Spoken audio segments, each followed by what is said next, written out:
Welcome to our channel. In today's video, we are going to show you how to add a description to your profile on the Bluesky app. Whether you are new to Bluesky or just want to improve your profile, first, open the Bluesky app on your phone. Next, look at the bottom right and tap on the profile icon. Then, click on the Edit Profile option. After that, locate the description field and enter the text you want to display on your profile. You can write a short introduction about yourself, your interests, or anything you want others to know. Make sure it represents you well and is easy to read.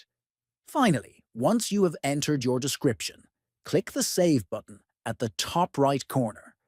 This will update your profile immediately, and your new description will be visible to anyone who visits your profile.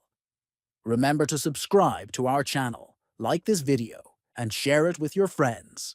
Thanks for watching.